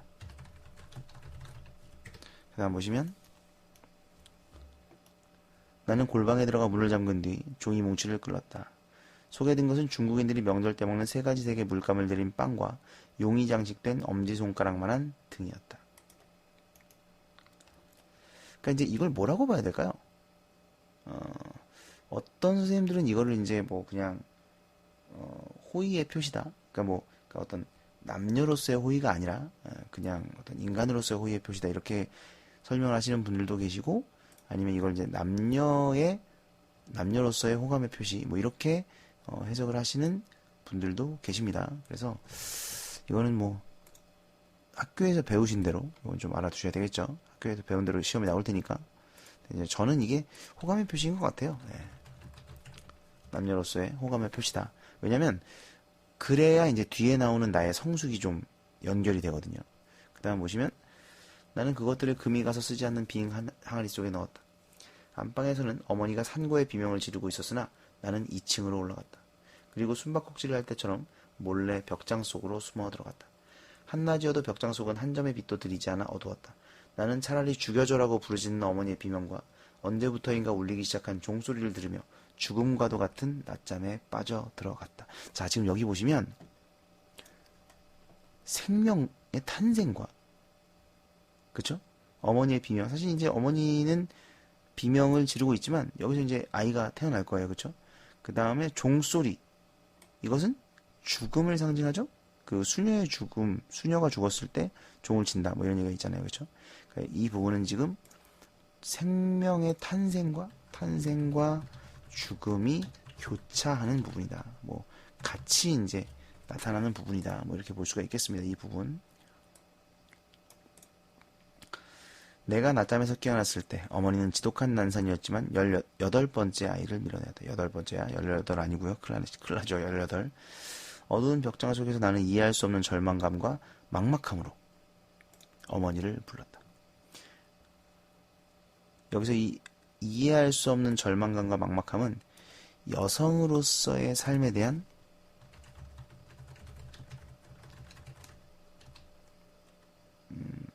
나의 인식이 드러나는 겁니다. 두려움. 그쵸? 그리고 옷 속에 손을 넣어 거미줄처럼 온몸을 끈끈하게 쥐고 있는 후덥덥한 열기를, 그 열기의 정체를 찾아내었다. 초조였다. 초조는 월경을 뜻해요. 그러니까 결국 이 월경이 시작되었다는 것은 역시 이제 2차 성징 아닙니까? 그래서 월경이 시작되었다는 것은 여성으로서의 삶이 시작되었다. 그런데 그 삶이 어떨 것이다? 고통스러울 것이다. 됐습니까? 네. 이건 이제 그 성장의 어떤 증표, 증거라고 볼 수도 있겠죠. 이렇게 보시면 되겠습니다. 자, 일단 이제 지문의 내용은 좀 더 살펴봤는데 정말 깁니다. 길고 이게 이제 여러분 그 지문의 내용을 다 아시는 분들은 이거를 다 보실 필요가 없어요. 그냥 어려운 내용이 아니기 때문에 이제 뒤에 나오는 중심 내용, 정리된 내용들을 좀 보시면 될 것 같습니다.